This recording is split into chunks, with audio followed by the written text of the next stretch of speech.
Well, hello and welcome back to the CP Media Podcast, brought to you by Team CP, your endurance coaching specialist. Of course, I am your host, the media man with the mo, and of course, joining me, as always, is my sidekick. It's not Batman without Robin. It's not Shaggy without... That's good. I thought you were my sidekick. When did I become your sidekick? How's that work? Oh, the guy who starts gets to call the shots, right? Richard Greer, welcome back to another Wednesday night, mate. Yeah, good. Robin was more famous than Batman anyway, was he? I think so, really, right? I mean, yeah. Robin did all the work in the background, right? Batman was just the buddy show. Yeah, probably sums it up, doesn't it?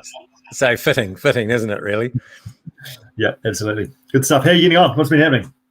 I'm good, mate. Oh, well, we've just been cruising away the last few weeks. There's been plenty going on. Been riding some bikes, doing a bike race or two here and there, and just generally getting around. And how about you? You've been on a bit of a school holiday mission. Yeah, we have. Can you hear me okay? Is the audio all right still?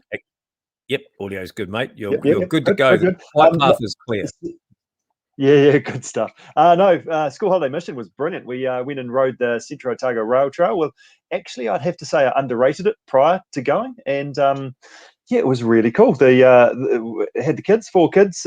We had the grandparents as well, so it helped us out, picking up, dropping off, so going to the end and then riding back to see us. So we got the cars there. We stayed at Alex a couple of nights and then ran Ranfurly for 3 nights.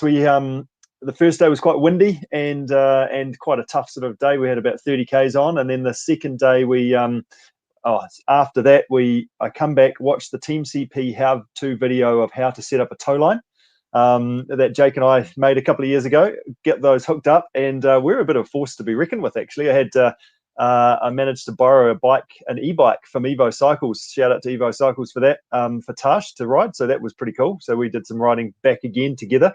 And then also she had a tow line as well. So I was towing Lockie, and he got to the point that I could give him the tow line while we were biking to be towed when we wanted to. And then Tash was towing Bella, 11-year-old, when she needed to, and then also I was pushing Fletch, a hand on his shoulder. So I was kind of dealing with a couple of kids, and then Nate was out there doing his own thing. So yeah, it was awesome. We managed to mix it up. On the second day, we had 60 odd Ks and 600 vertical meters of climbing, and got amongst it. So it was awesome.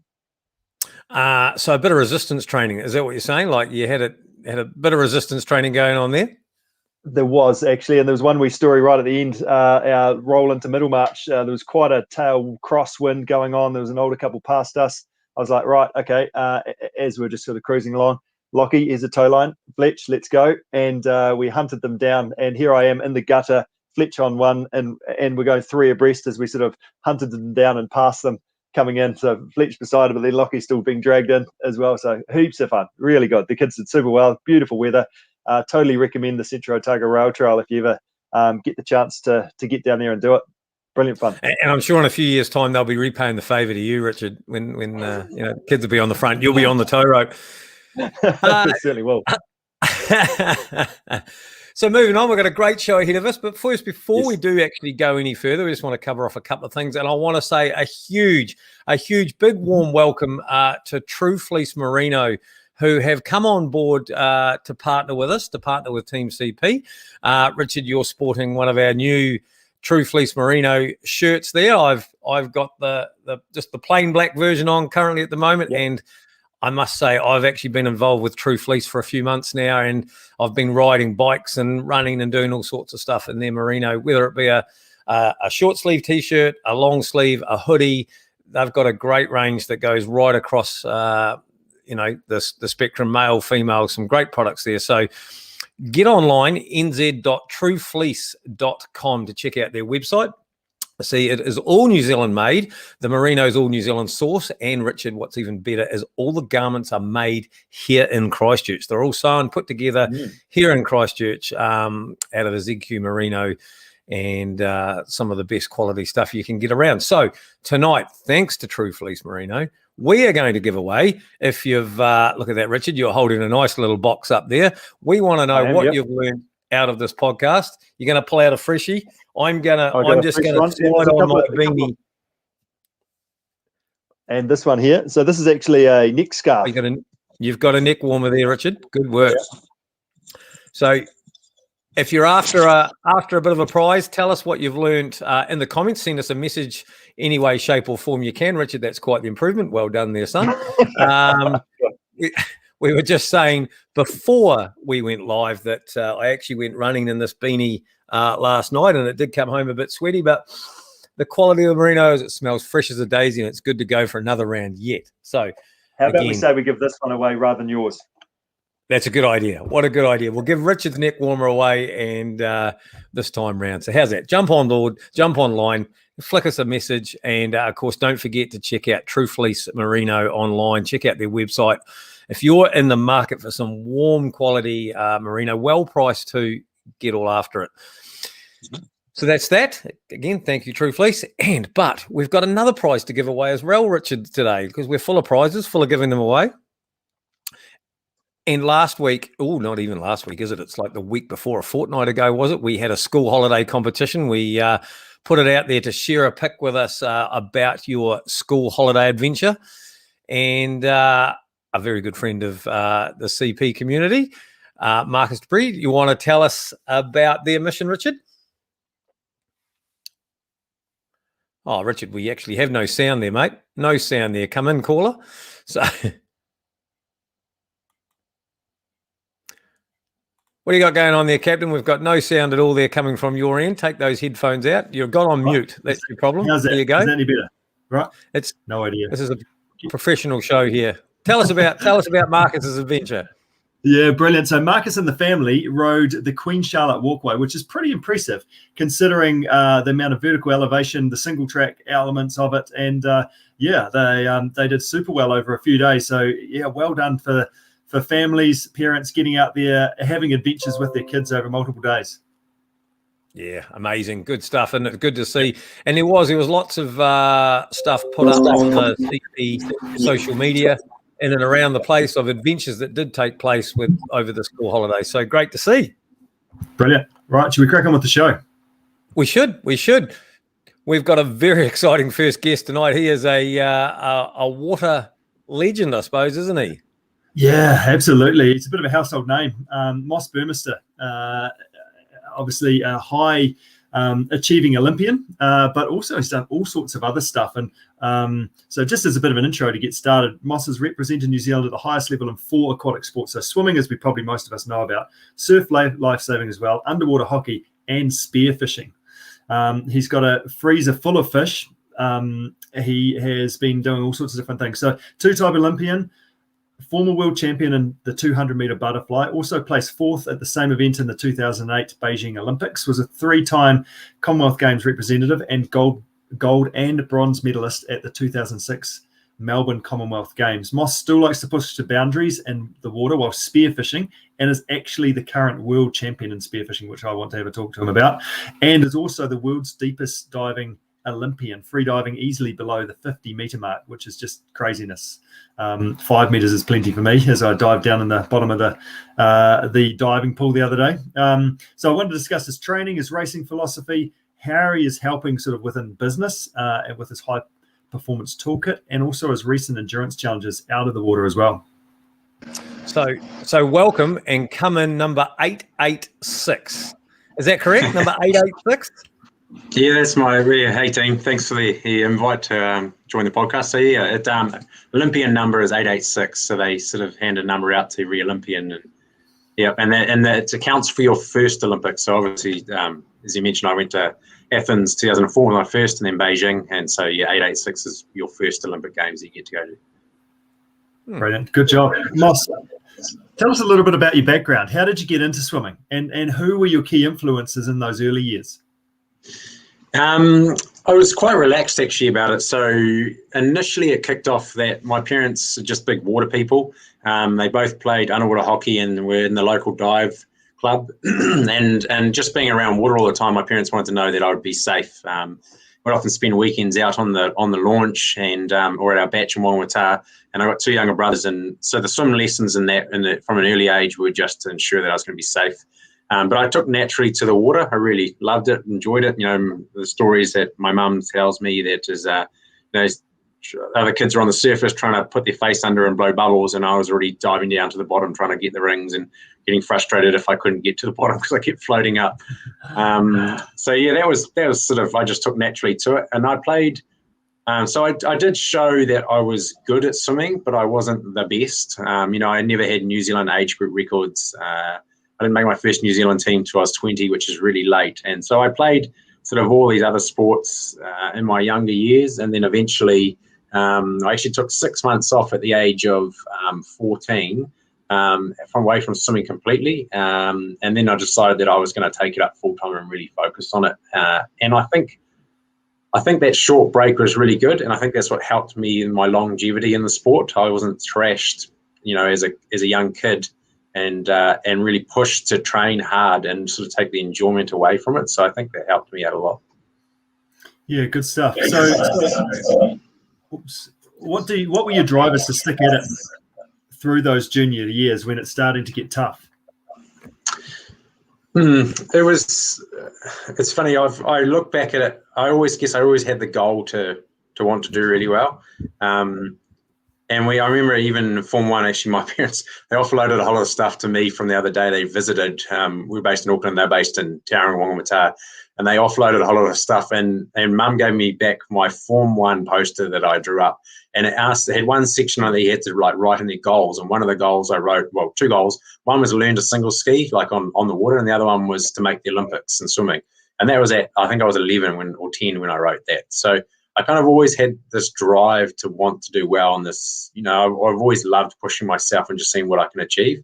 So when I remember I got to that point where I made that decision, this is what I'm going after, and I really want to do it. And I really committed to it. And eventually those around you, it's a little bit different. There's a lot of pressures during those early sort of teenage years where people were trying to kind of fit into the norm. And that means, maybe attending the parties or the social gatherings and all those sorts of things. And I was quite comfortable saying, no, I know what I need to do to try to reach my goal. And so, eventually those around me just accepted that that's who I was, and what, I was the swimmer, and that's what I was doing, and that's what I was going for. And Mufti Day would be at school and I'd forget because I'd been at training, and I'd just turn up in my uniform. That became their norm, and the smell of chlorine, I guess, was normal, and not attending hardly any parties and all that sort of stuff. And that was fine by me. Yes, there was everything's, you're always giving up something, but I was prepared to do that.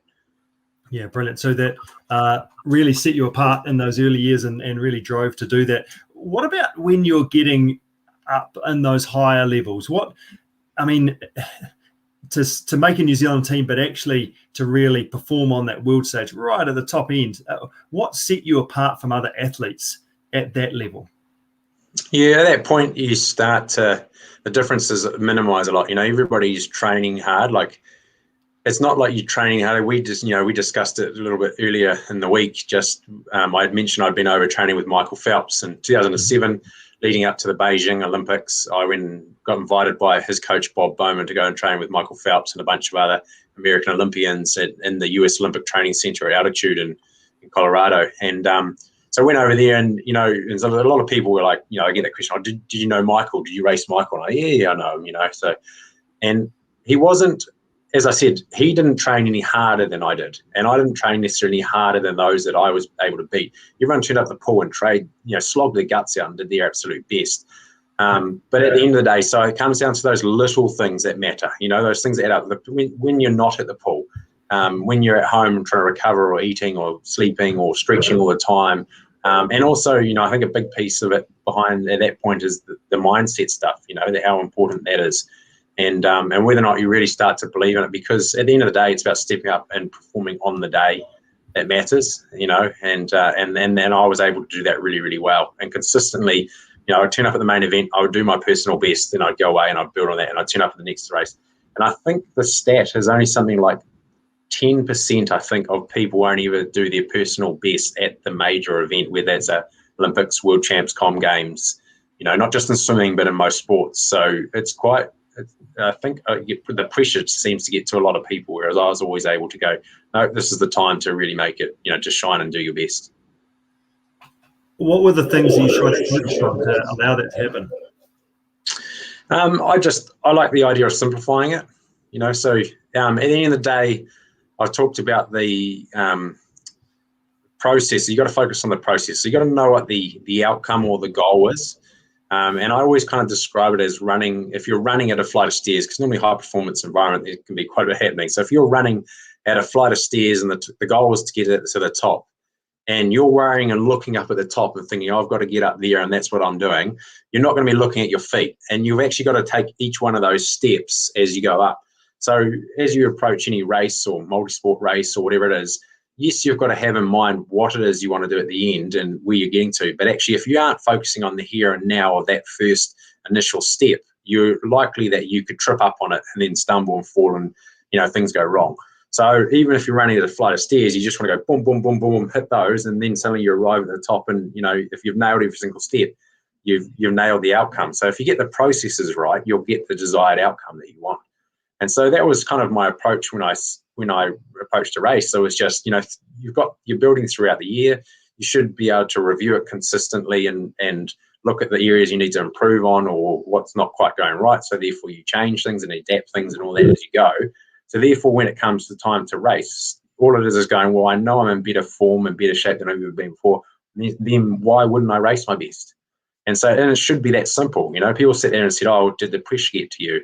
I think there was 22,000 people watching live in Beijing and however many billion they say watching online. And to me, it didn't matter because those things, I just sat there and went, well, that's not going to affect my performance because ultimately, at the end of the day, however many people are watching doesn't. It's just me in the pool and it's my time to step up and just do what I need to do. And I'm in the best shape of my life, so therefore I deserve to race my best, and I would. And so I just like to keep it really simple in that way. Brilliant. So it's about confidence based on your training and believing in the performances you've had before that that you can do better than again.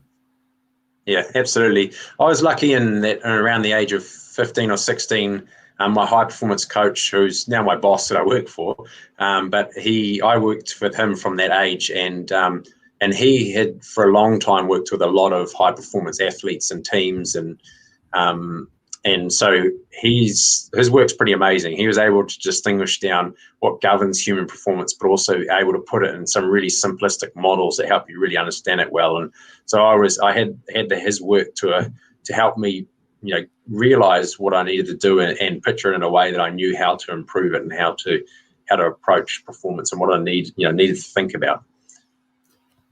It makes performance exciting too, doesn't it? It does, yeah.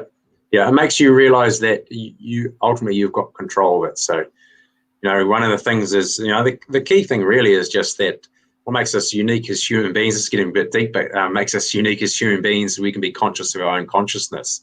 So once we realize that, that little voice inside our head, and often we just kind of run away on autopilot and don't realize that these things are maybe influencing the way we look at the world, and our view of the world is unique to us because of those things around us that influenced us. So if we can start to be aware of that, then we can start to, and you can actually change it. Regardless of their environment, everybody has the ability to dream or to imagine things up that are different than the reality around you. So the question is then, well, what do you need to become to achieve the results you want to get? And therefore, if you can be conscious of that consciousness inside your head, you can start to create a different reality for yourself. Good. There we go. Write that down. Angus, if he's listening in the background, needs to know about that. That's fantastic. What's a performance that you're most proud of and why? Like, you've got a World Championship title, Commonwealth gold medal, you've raced at Olympics. If you reflect back on your career, what's one key performance or one or two key performances that really stands out? Yeah, that's a hard one. Those three would probably all stand up there for different reasons. One, the Com Games was my first, real Com Games, my first sort of major breakthrough, I guess. And that was unique in the fact it was in Australia, so I got to beat the Australians.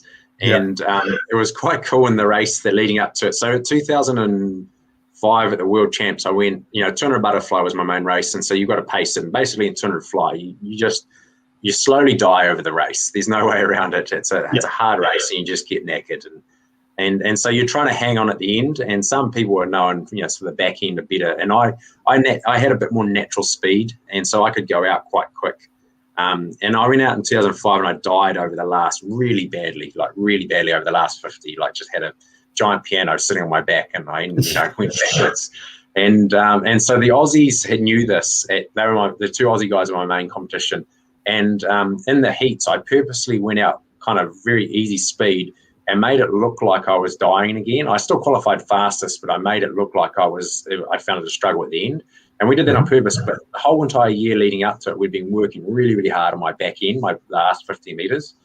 And then in that, and so it still dropped off in the final. But what the issue with them is they let me go, thinking they could haul me in that last 50 meters. And in the end, I was, well clear. So I beat both the Aussies that way. So that was really cool when the plan, executed like that. World Champs in 2008 was a similar thing. Although this one time round I qualified 8th, so on an outside lane on purpose. 7th I actually qualified. So it was a bit of a risk in going not slower to try to get on the outside lanes, but it meant that the guys, the Polish guy and the Russian swimmer, who were my main competition there, were focused on each other, and I blasted ahead of them again. And by the time they realised I was well ahead, I smoked them then. So that was a really nice race. I was only 0.3 off the world record at the time, and just it was very cool. And then Beijing, interesting one for me. I still think today it's probably my greatest performance, but it's the most disappointing race I've ever had in my life, and still is. And that's because I ended up getting 4th, and I really wanted to, I expected myself to get a medal. I truly believed I was going to, and I was going to be silver or better. So I went out there and challenged, Michael, and I was going to give him a proper crack, which I did. But I had the same issue that Mahi Drysdale had. I had the Beijing belly, and I didn't make it public because one thing is I didn't want to acknowledge it up here and therefore have it as a factor that was going to automatically influence me. I was saying, yep, I'm aware that I'm not 100%, but I'm still going to go out there and give them my absolute best. And if I was sitting there doubting myself and giving myself a way out, then I knew, that it could affect my performance and maybe I wouldn't get a medal. In the end, I still didn't. But and over sort of the last 25 meters, I died and I sort of dropped from 2nd to 4th equal. So, and the biggest disappointing factor for me is not necessarily that I got beaten. It's just that I knew I wasn't swimming to my true potential. And so what could it have been? And it wasn't, as I said, it wasn't that I got beaten. It was just that I knew I didn't fulfill what I could have gone.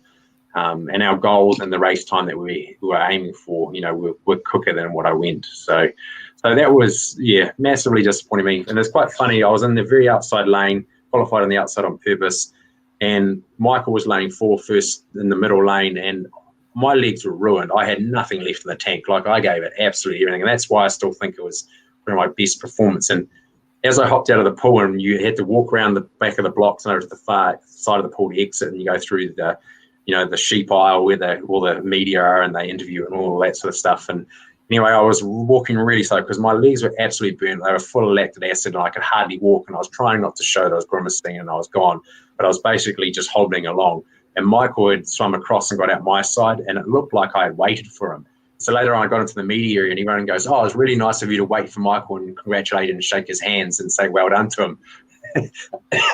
And the thing is, I would have done it anyway because we're mates, but the reality was I was just so shocked that I couldn't actually walk any faster.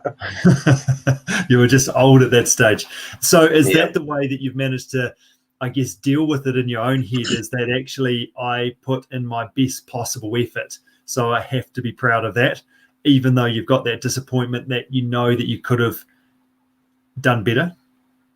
Yeah, it's taken a long time to get to that point. Yeah, that's exactly what it was. But so normally what happens when you finish a race, it gets filmed and the whole entire race gets broken down, and you can look at the last 5 meters in and out of a turn and your splits and all sorts of swimming speeds and everything like that. You got pretty sophisticated, programs now. I couldn't watch that race for 6 months. So they had filmed it. It was there. I was supposed to analyze it, and I couldn't bear to watch it for 6 months.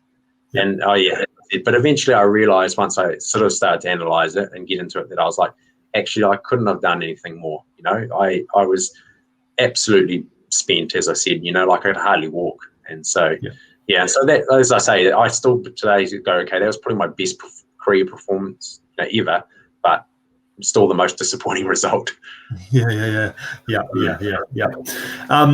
You now work as a performance specialist with a number of New Zealand companies around New Zealand, and using your experience as a high performance athlete over a number of years and sort of trying to help businesses do what they do better.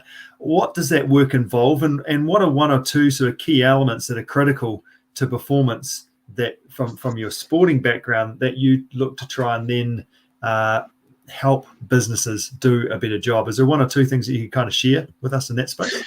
Yeah, it's a little bit. So Steele Performance Solutions is who I work for, and as I mentioned, Craig Steele, it's his last name, was who I worked with, and it came about by chance that sort of 20 years ago, Telecom at the time he ran a pilot program with them and saw no change in resource of the franchise he was working with in Tauranga, and they saw a 407% increase in sales. And the other franchises around New Zealand didn't hit their target of, sort of 2-3%. And so it really proved that it would work. And so we were able to take the factors of go, okay, we understand human performance, and therefore we could start to look at it in the business scenario. What are those, factors that affect human performance if that thing is a constant and we know what those are? And legitimately, it's more complicated than sport. And so I guess one of the biggest things that I can bring to the table is I can sit there and say, look, actually the performance models that I applied when I swam were able to achieve the results that I did is the exact same ones that we share and we have in the program. So, businesses can use our work and we license it out to them and they apply these high performance frameworks within the business. So we don't look at operational things. We're not experts in the space of whoever we work with. We're experts in the space of human performance and how do you unlock the true potential within people. So basically, we work with the organisation to say, if you truly believe that the people that are key to your success, then how do you need to approach things like, performance agreements and progress reviews and things like that with them, in the sense of this isn't just a tick box exercise and you aren't micromanaging people, you're there to help them become their best. So how do you engage them in the strategy? How do you allow them to, understand their true purpose in the strategy and their role in the business so that they can actually bring to the table the best? Yeah, brilliant.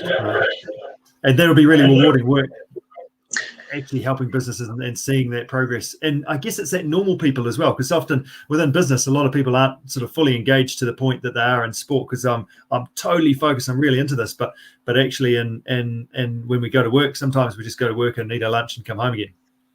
Yeah, and that's a massive thing that we see, and I think it's hugely disappointing and really unfortunate, because people often sit there and think that is the case. People come along and they might give an honest day's good work, but people are kind of there and they're not, if they don't own the business or they're not at the high level management, they're not going to be naturally as engaged. And we don't believe that's because they don't necessarily want to be. We believe it's because they don't get the opportunity to be engaged at that sort of level or made to feel absolutely critical to the business, And so when you think about whatever the organisation is trying to achieve, if they're, just say, for example, their key metric is customer service, and you ring up and you're speaking to them and you're saying, we worked with a company in Australia and their goal is to become the most recognised brand in Australia.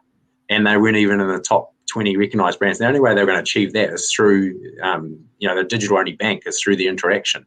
So actually, once the customer team realised that they had a greater influence on that piece of the strategy than the CEO, and they were more critical to it, then they started to go, wow, I can really understand why my role is critical and relevant. Brilliant. In 2017, you signed up for the World Masters Champs. You'd had, I think, was it 6 or 7 years off? Was that right? Yeah, so retired end of 2010, and then World Masters was 2017 in Auckland. Yep. Yeah. And we were chatting the other day, and you said 5 weeks prior to the event, still hadn't done any training. Is that right? Nah.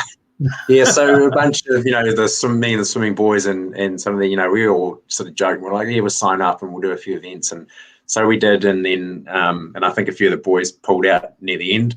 And then 5 weeks out, I was thinking, actually, I haven't done any training yet. I probably should do something. And so just contacted Rick Wells Swim Squad and went along and started doing some 1 hour training sessions, sort of 4 or 5 times a week, and for 5 weeks leading up to it. And it was really good, actually. I was really surprised in the fact that I thought you know, a lot of swimmers, they don't go near the pool again. They'll never sort of get back into it because you follow a black line for hours and hours, and it isn't hugely exciting. You know, it's not like multi-sport where you're running out or coast to coast where you're paddling rivers and running mountains and stuff like that. So, but I was really surprised. I actually really enjoyed having the structure again. And then one of the biggest things is I realized how unhealthy I'd become and how much the exercise helped kick off a really good day. You know, like when you've got all the endorphins and, you know, everything else that's working from exercise, that's created how much easier it actually made me get through the day. Brilliant. Yeah. How did you actually go in those World Masters Champs? So you're allowed to, in swimming, you're allowed to enter 5 individual events. So I entered 5 and I won 5 golds and broke 5 New Zealand age group record, Masters age group records. And then I did the 3 relays, and our relay teams got 3rd. And then I did the open water 5K race, which I won my age group in that too. So you went okay. So the question there is, why do you think that you went that well with 5 weeks of training? Obviously, you're ex-Olympian and right at the top of your game then, but no training. So you wouldn't have been necessarily the fittest swimmer there. No, and that's the problem. I was always comparing myself to my levels I used to be at and think, man, I'm so unfit and I'm useless, you know. But in swimming, it's ultimately is technique, you know. Swimming is you've got to be very technical, and to the point where because you're trying to get yourself through water, you're never going to be able to beat it. You can't just force your way through, you know. Like I think in running and cycling, you can have poorer technique or say poorer aero position, but if you're hugely powerful, you can kind of overcome that for a while. But swimming, that tires you out really quickly. You know, it's the water I think is 20 times thicker than air. So you can take someone who's a power lifter or a rugby player or something like that. You can race them for 25 meters and off the block, and for 25 meters, they'll have a huge amount of power and they'll be surprisingly quick. But as soon as they slow down, that's it, they're over, you know. And so when I came into the sport, and even, you know, adult learn to swim squads that I occasionally, you know, turn up to and things like that, and coach a little bit every now and then, the biggest problem I see is that people don't focus enough on their technique and think about getting and spending as much time or more time on that, because ultimately too, as we get a bit older, we're never going to have, and a lot of people aren't professional athletes, they don't have the full ability to dedicate to getting faster through, you know, ultimately more and more training and focusing on the recovery to train harder for the next one. So technique becomes more important. Brilliant. So that goes across the board, doesn't it? So obviously with swimming, but then also within cycling and running and kayaking and every other sort of discipline that we do. It's not just about having the bigger engine. If you can work on that technique, you're going to go faster, you're more efficient, and you're going to have a bigger smile on your face. Absolutely. And I talk about them as being free gains, you know, like if you think in swimming, if you work on your streamline, you don't have to be fitter, faster, or to actually do that. There's no pain involved in getting more streamlined. It's just a technique thing, and it's a discipline thing normally. So when you push off every single water, you come into a turn and you push off, instead of being, you can't really see it, but streamlined like this, where there's water coming here, you're nice and tight and you're cutting through the water. Being disciplined and doing that every single time. So I've always said practice doesn't make perfect. Perfect practice makes perfect. And so if you're reinforcing poor technique, then it's a waste of time. You're likely to do that when you go to a race or when you're not thinking. So, you know, that sort of stuff is just basic, and it's free gains, you know, like it's not hard to do that stuff. You don't actually have to be fitter or stronger to do that. Moss, I just want to quickly touch on a couple of things there. One, you said you rang Rickwell training squad. Is that right? Yep. I get that right?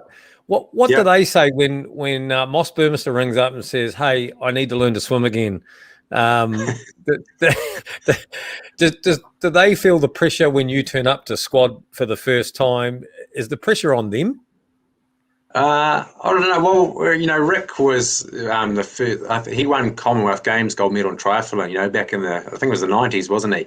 He was the original. So I think Rick's been in that high performance environment before, and he's pretty adept to it. But in terms of the other swimmers, I don't really know. Like, I never assume that anybody knows who I am. So I guess I just turned up and started swimming, and you know, and again, I mean, I found my way to the front of the lane pretty quick, but I didn't assume that I was going to be the quickest straight away. So, but hopefully people, you know, I like to be able to help other people. You know, if people ask me a lot of questions, I'll share and I'll look at their technique. I always, you know, I usually ask, I say, do you want some feedback on your stroke? And if they say yes, then, you know, then I can feed that back into them. But I like to see, I think everyone is rewarded by seeing others really improve or unlock their true potential. So if I can help others do that while we're training, it's great.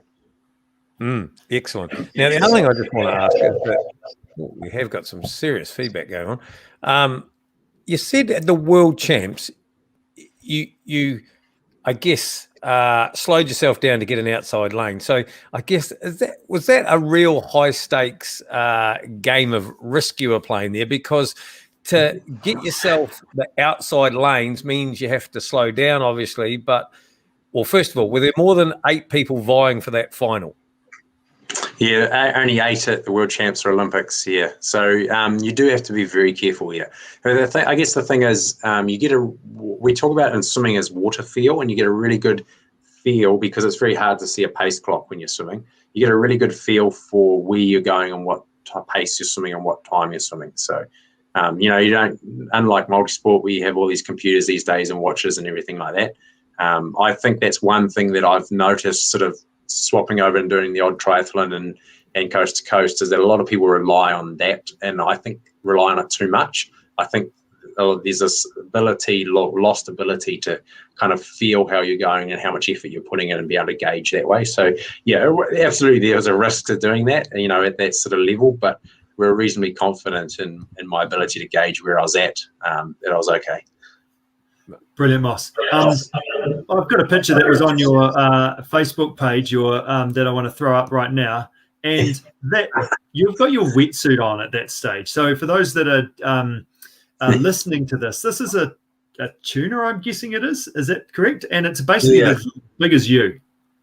Yeah, it's a dog-toothed tuna. So I spearfished that when I was in Fiji, and it was quite a chunky, robust tuna because as you can see, it's got a big belly on it and stuff. So, that was a trip 2 years ago, I think, that we went down there and did that. So, the other one, the fish that I'm probably most proud of is the black marlin. So, I still to this day is the only black marlin shot and landed in New Zealand spearfishing, and that weighed 163 kilos. So, I don't know. How do you hang on to that? What happens there? Are you just going for a ride, doing some water skiing? Pretty much. Black marlin, you don't normally target them. I was quite lucky in the fact when the waters get warmer in New Zealand, they come down the east coast, and the black marlin like to eat the fish on the reefs. That's why the Great Barrier Reef in Australia, they see a lot of them. And it was just right place, right time. So I was in the water with a gun that you'd shoot kingfish with and pink mau, and this thing swam up to me and decided to take the opportunity, but I was very undergunned, and the float I had was this little 12-litre float, and I shot it, and the first thing it did is it started dragging me across the water, and I yelled at my dive buddy. I was like, I need another float. So I was like, clip your float on, as I was getting dragged away, and it kind of went from there. So there is actually a video on the New Zealand Herald too, so they just did a short clip and edit, because I had my GoPro mounted on the top of my head, so it's quite interesting. Amazing. How long did it take to get in? It was only 15 minutes. Very first shot, I hit it in the spine, so I really slowed it down and hurt it, which I think I was quite lucky. So it was a perfect shot, but normally, they call that a stone shot. So normally if you've got a bigger spear and more weight behind the shaft, it probably would have stopped it in its tracks. But as I said, I was very undergunned, so it towed me around for a while, but it was definitely in a position where it wasn't at its full strength. Yeah. What's next? What's next on the cards for you? You've done all sorts of different things. You've done some triathlon, multi-sport recently. What's the next adventure that you're lining up for? Actually, end of this month, we've got an adventure race. So it's going to do a 12-hour, the Rangatiki adventure race. So that'll be cool, doing the 4-person team with a female on the team. So the premier event with the rafting in it. And we'll see how that goes. And then if it goes well, we might look at doing one of those next ones in the series. They've got, goes the Wangwata one, then the Maricopa Munta, and then maybe God's Own. I don't know. That would be pretty cool, I think. 10th anniversary of God's Own. It's going to be here in the South Island, from what I understand, and going to be an absolute boomer. So you definitely should get your name on that start list. Yeah, I was talking to one of our teammates, and we were thinking that it might be back at the home of where it all started, in the Mount Cook region. So yeah, I've always watched it and always thought it'd be pretty cool, but it looks pretty testing at the same time. Like there's a lot of teams that don't even finish, so be a true test of endurance. That. You've got the mentality with following that black line for a while, so I'm sure you're up for it. Yeah, I've never really tested myself, I guess, in doing anything that's longer than sort of 12 hours, like those multi-day events and that. So, yeah, I'll have to. 12 hours or 48, 72, 146, if I remember rightly, the year I did it, or whatever it becomes, it all rolls into one, and it actually isn't a lot of difference as long as you keep eating and just keep moving forward. It doesn't actually matter how long it is, because the body just gets itself into a state that it's just that's what it is, and you just keep going. It all washes into one. Oh, good to know. I'll definitely have to hit you guys up for some advice then after this, I think. Good stuff, Miles. Well, great to thanks for joining us. Thanks for sharing. Thanks for being so open and honest. Always love some good sort of feedback or tips around those mental skills, and also for me the technique element and really focusing on that. Really good to hear some of that stuff. So thank you. Appreciate your time, and look forward to catching up with you for a bit of an adventure in the hills at some point. Yeah, it's been a pleasure. Thanks, guys. Good job. Thanks, Miles. Yeah. How good was that? Well spoken, got some great stories. Moss Burmester, he's lived a great life, hasn't he? And with plenty more to come, obviously. But what an absolute New Zealander! Yeah, that's right. I love those spearfishing stories. My goodness, it's insane. Surely he didn't spear that, but no, incredible. You imagine a couple of beers around a bloody bonfire with him. Hey, what a night that would be. But actually, a couple of takeaways from that, Rich, when you just sit back and look at that. One of those things, one of those key takeaways there, and if you're out there, make sure you listen to what I'm about to say, because feel free to send us a comment about that and to go in the draw for a piece of True Fleece garment. Perfect practice makes perfect. Practice doesn't make perfect, but perfect practice makes perfect, i.e. making sure that if you are going to spend the hours and you are going to do some practice, that you make sure the technique is actually correct. Really focus on that, and don't just do it for the sake of doing it. Actually be really engaged in what you're doing and do it really well for the time you're doing it. Perfect. And the other thing I thought of, that I took away from that was his Beijing belly. He didn't let it get into his head. He wouldn't accept that he knew that he had it, and was okay the fact that things weren't good, but he didn't let it get in his head, and he just blocked it out to say, you know what, I'm not ready to actually accept that yet, and use that as an excuse. Yeah, incredible, isn't it? Because the going gets tough, and you go to the well, and you're in that place that you're just dying and burning and don't want to be there. So, yeah, mentally, that is very impressive. To perform at that level, yeah, and also, as you can say, disappointing for him at the same time. But yeah, really impressive. It's some great mental skills there. Now, speaking of going to that place and dying and suffering and battling away, our next guest is one of our CP athletes, and Rob Thompson. And Rob has just come back from one of New Zealand's greatest mountain bike races, one of the toughest mountain bike races, but the New Zealand's oldest mountain bike race, if I'm correct. Karapoti Classic up there in Wellington. Welcome, Rob. Good evening to you. Good evening. How was it, Rob? Tell us. Get it out of it. How was it? It was pretty good. It's a tough ride. It's the second time I've been up there for it. Went faster this year, so yeah, pretty satisfied. Good job. What was the goal going into it, and then how did you go this time round? Well, the goal was about 3.5 hours, and yeah, it was about 3.5 hours. It's 20 minutes or so faster than last year. Wicked. That's awesome. What was the best bit? Because riding a mountain bike, I mean, ultimately we first start riding a mountain bike because it's fun and we enjoy it, etc. What was the best bit on the day for you? Best bit, probably not falling over in the river at the start. And being run over by everybody else. I like it. Yeah. Well, somehow I found myself entered in the elite category. So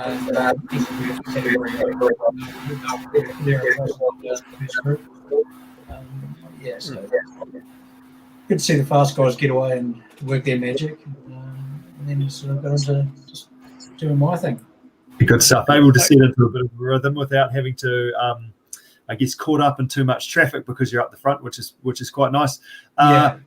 One of the things with Karapoti is there is plenty of climbing to do in it, and it's not all rideable. What was the toughest bit for you on the day? Toughest bit for me, Devil's Staircase. Yeah. So tell us about that. Explain it. Describe it. Describe it. This is the Devil's Staircase. Yeah. A half track carved out of a clay hillside at probably about 45 degrees.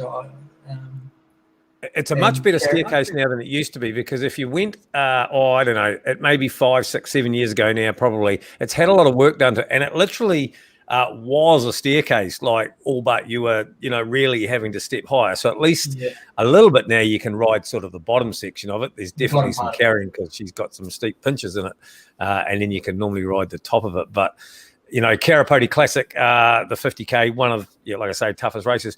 Rob, how did you get off at the start? Because for those of you that don't know, the Karapoti Classic starts on the side of the river, on the wrong side of the river, and Le Mans start bike on your shoulder type sort of thing. The whistle goes go. You roar into the river, which can be waist deep. There's some great photos of myself, and I'm waist deep, then I'm bloody forehead deep, and then I'm waist deep again. But that's tricky, because on a morning that's, probably it was a chilly morning because it was a later race this year due to COVID delays and things, to go in that river, your thighs, your quads, your calves, they get frozen by the river, and then you get onto the little flat road section. Well, it's not even flat, it's uphill into the gorge, but onto that road section. Gee, it's hard to get those legs going, isn't it? Yeah. It was probably at a 3-degree morning or something like that. It was pretty cold. Getting through, and then you just getting on the bike and sort of trying to get a bit of cadence, just get the legs spinning, just to get a bit of heat going, and squeeze some water out of the shoes, and once it got moving, it was okay. But up through the gorge, it always seems to be wet anyway under the trees. I don't think it ever dries out in there. You sort of stay wet and cold, but you still warm up.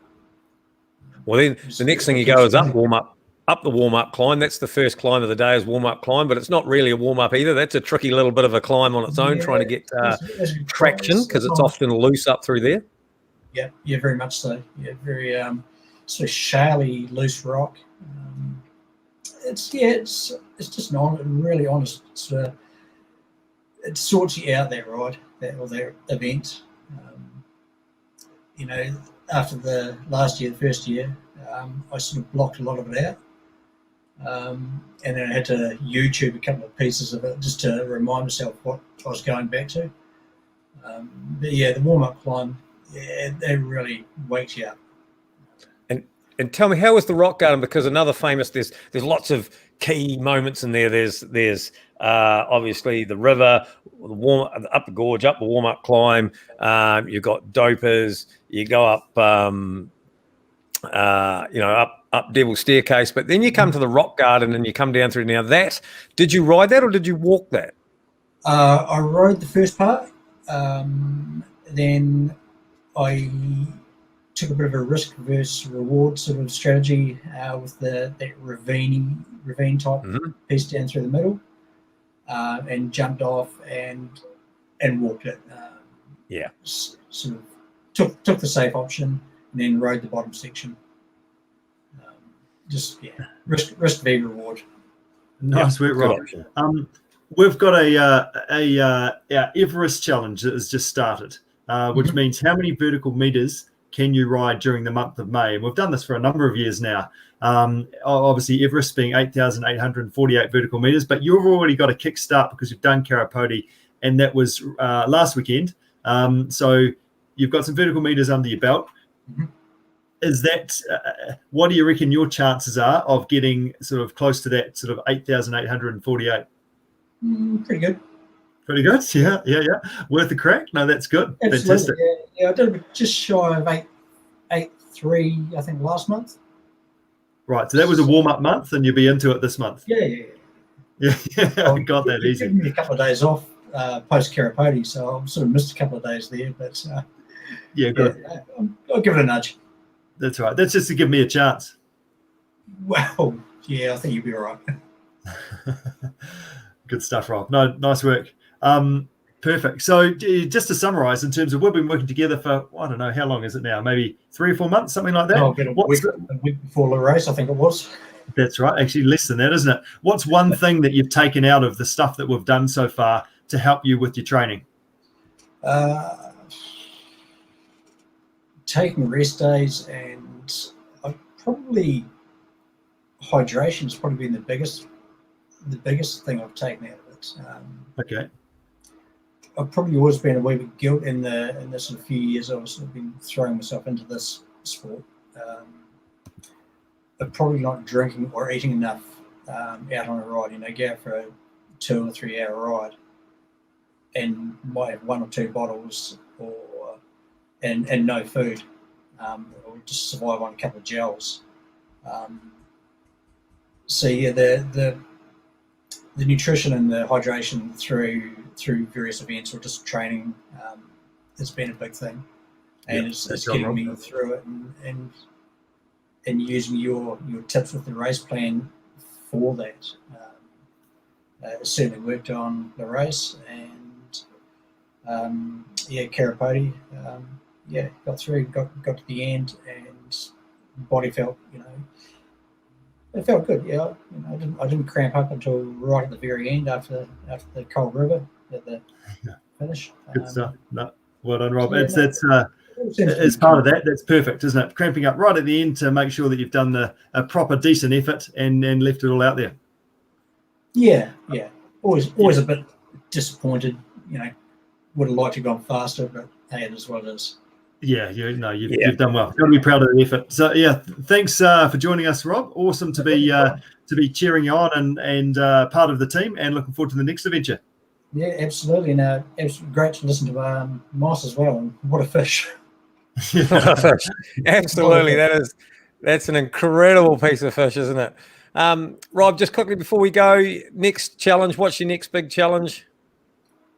Next big one, well, there was talk of the Karapoti Classic in a couple of weeks' time. Don't think I'm going to quite get there. So I guess Waka 100 is the big goal.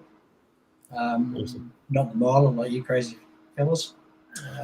No, but the Waka 100 itself was a bloody big day out, so that will be a big challenge, Rob. And we're pleased you are going to come along. We're going to have quite the Team CP family up there at the Waka 100, and it's going to be a great atmosphere. And Rob, we are looking forward to taking you along the journey, taking you with us, and seeing what happens up there. So I look forward to doing some more work with you, some out there training, some rides, some bits and pieces between now and then. So that's great. Thanks for joining us, Rob, and we will see you. Hey? I'll try and keep you boys honest. That's a ticket. Somebody's got to, that's for sure. Thanks, Rob. Rob. Thank you, guys. Brilliant. Cheers. Now, Rich, before we move on from the Waka, I just want to bring something up because another good friend of the Team CP community, Cam Jones, who's an absolute athlete, and young Cam, he's at the top of his game as well. He was going to Karapoti. I know he wanted to go and be in it somewhere there or thereabouts at the pointy end, and he still was, because he was, I'm just ringing off the top, I think he was 8th. He was still in the top 10 or something, but as disasters happen, which sometimes they do, and you're in the middle of a race and something goes wrong and you got to think fast, this was some of the best that I've seen. And I think this was 17 kilometres, if I remember rightly, 17 kilometres into the 50K race, Cam broke his seat off, and had some quick thinking, and they found a stick. They got a tube out. They tied it to the top of the seat post, and here he is at the finish, and he'd ridden that for pretty much 3/4 of the race, 2/3 of the race to get himself to the finish. Absolutely incredible effort. Absolutely. You talk about it was actually just him, wasn't it? Actually, even to have the forethought to even think of that. Like, I've seen it now, so I'm like, oh yeah, I could probably fashion something up if I maybe now, but just to even think of it as your seat's broken, that's incredible. And also to tie it on with this tube. So a stick on top of it where your seat post rails used to be, and then lashed on with the tube. Incredible. So obviously, a good New Zealand, a good bit of Kiwi ingenuity. Absolutely, and if you and again, I haven't got it right in front of me, but I think from memory, after following the results from the end, I think he was still only like 10 minutes off the winning time, or 20 minutes the most, but I think it was like 10 minutes. So to have to stop, build that, think about that, invent that, probably titivate it with it along the way, ride most of the ride standing up, I'm guessing as well. That's a fine effort. Cameron Jones, big shout out to you, my friend. Well done. Yeah, good job. That's fantastic. Nice work. Should we move on with the show? We've got Cushla, our CP dietitian, lined up, waiting in the wings, and want to talk a bit about protein with Cushla. Is she there? She is. Hello, Cushla. It's been a long time since we've lifted the lid off the lunchbox, isn't it? It has been.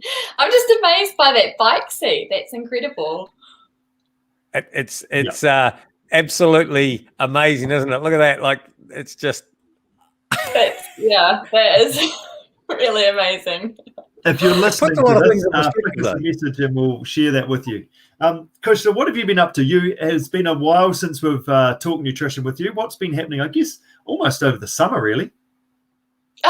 Yeah, it's been good. I competed in Coast with Kim, which was really good fun, and we finished, which was great.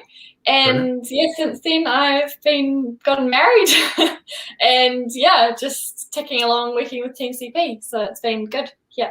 Fantastic. So you're Cushla Jackson now, which is awesome. Had a bit of a holiday as part of that as well. You've been amongst it. You've had a massive summer. So now it's a matter of getting back stuck in and working with a bunch of new clients and getting them organised as well.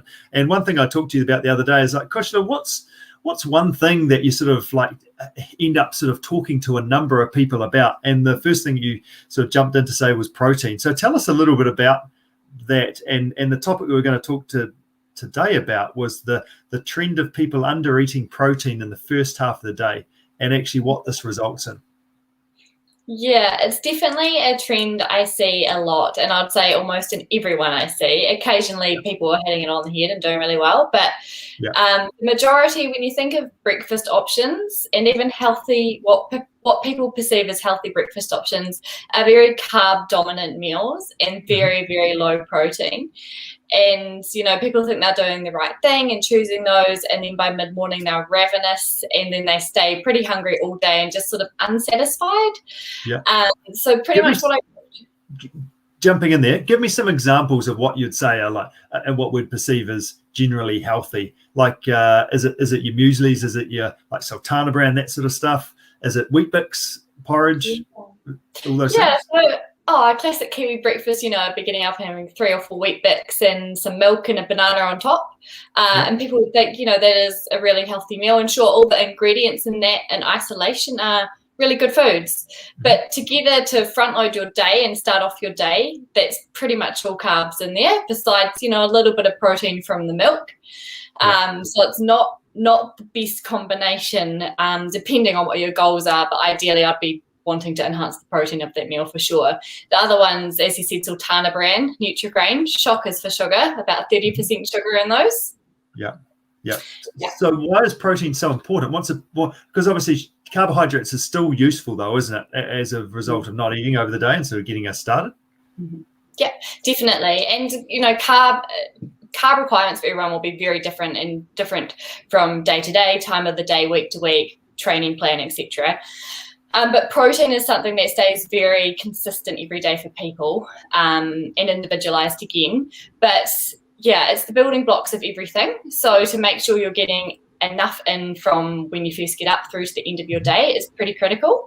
And it's also been looked at that, you know, if people are under eating protein, it can really affect their appetite. And if you're under eating protein all day and then save most of it for the end of the day, which is common, you kind of feel unsatisfied all day and hungry, even if you're eating a large amount of food, including really carb heavy foods. So it can be very unsatisfying if you're not getting enough protein in. Yeah.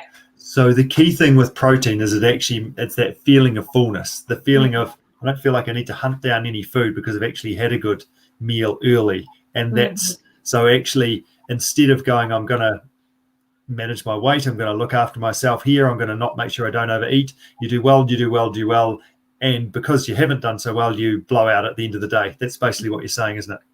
Yeah, pretty much. Yeah, I see it all the time. And yeah, people need to realize that they need to eat more of the right foods, including really trying to prioritize their protein and not trying to restrict their food and just relying on sort of empty carb-rich foods, because that will really get you nowhere in the long run. Right. So with anything that we do, like, it's okay, that's great, and it all makes complete sense. But Cushla, give me some examples of what I can actually eat. Yeah, so for example, if we were swapping around a breakfast, you know, another classic would be some oats made with milk, topped with a banana. So I'd say, okay, can you make that more protein rich by actually, a realistic way to do that is cooking in some protein powder with your oats, add in some chia seeds, cook it with milk instead of water, and you could even serve it with a bit of unsweetened yogurt. And you've taken that from probably a 8-gram serve of protein up to more like 30 odd grams of protein in that meal. Okay, cool. That's actually relatively doable. It's not too crazy. Yep. Super easy. Yeah. Yeah. Good. The tricky thing is, if people aren't, say, eating, well, they don't eat dairy or eggs, it can become slightly more tricky. But again, that's where I'm a bit of an advocate for protein powders that are suitable for that person, because it's such an efficient way to get it in. And of course, there are plant-based sources out there. It can just be harder to eat enough of them without upsetting your stomach as well. But yeah, generally eggs and dairy are definitely a good source of protein at the start of your day. Okay, give me an egg option. I would go a couple of nice grainy toast and a couple of poached eggs. But if you can, like, there's the containers you can get of just egg white, so you're not wasting more eggs, just getting egg whites and adding extra egg white to your poached eggs to get excess protein. Because 2 eggs, sure, they're protein rich and highly bioavailable protein, but in 2 eggs there's only about 12 grams of protein all up, so probably need a bit more in there. Or you could have your 2 poached eggs on toast with, say, yogurt on the side as well. Okay, cool. Good job. Yeah. No, that's awesome, Cushla. So you've got Coast to Coast ticked off. You're helping a whole bunch of people with their baseline daily nutrition, and also getting organised around recovery and events and bits and pieces. How do people get in touch with you? Well, they could message you on Facebook or message me on Facebook, either or. Instagram, I'm quite active on Instagram, so that's always a good place to reach out and say hi. Or I'm pretty sure my details are on the Team CP website as well. Just fire a get in touch, contact us sort of form, and you're into it from there. What's the next thing on the cards for you? So you've done Coast this year, tick that off as a team. What's next for the next sort of the winter and the summer ahead? I've got a few events that I'm considering, but I'll keep them secret for now. But I am doing Coast with Kim again next February, which will be great. So it'll be another fun wee adventure. But until then, we'll just have to wait and see. Good. Well, maybe you should ask that question next week, Angus. Well, I've actually got a question, Richard. I've been dying to get in here. I've got this question, and I've just been doing my research in the background, like you always tell me I should be. And because, sometimes I've got to try and look intelligent while Cushla's around. But Cushla, question for you. Assuming that there is 28 grams of protein per 100 grams of tuna, how many grams of protein are in this tuna? and how many breakfasts? And how many breakfasts will I get out of that? You'd be good for years with that, wouldn't you? Essential fat intake. Wow, you wouldn't need any fish oil supplements or anything. Great. It ticks all the boxes, that tuna, doesn't it? Doesn't it? Have that for breakfast. Cushla, thank you for joining us. Thank you for opening the lid to Cushla's Lunchbox again. It's a pleasure to have you back, and we look forward to having you a part as we go along forward in some more podcasts. Sounds good, guys. Thank you. Well done. Thanks for joining us. Cheers, Cushla. Yeah. Good question. Just like that, Rich, we're at the end of another CP Media podcast, flying to the end here. Indeed. Good show it was. Moss was an absolute legend. So, if you are only just joining us now by chance, don't forget to go back, start from the start, and catch up with our conversation with Moss Burmester, because that was absolutely fascinating. Fabulous guy, top New Zealander. Again, ticks all the boxes, doesn't he? Says all right. Tell us what you learned. Tell us your best thing of the show, etc. and we've got one of these fantastic True Fleece Merino neck scarf warmer things to give away. That's right. It's coming into winter, so perfect. Big thank you to True Fleece Merino for coming on board and being a partner with Team CP. Look forward to wearing a bit of their gear and putting it to some very good use, Richard. Yes, absolutely. No, that's brilliant. Thanks for your time tonight, Angus. Hopefully all those people out there listening got some good stuff out of it. I did. Again, fantastic as always, and look forward to catching you next week. Sounds good. Same bat channel, same bat time. See you, team. Cheers.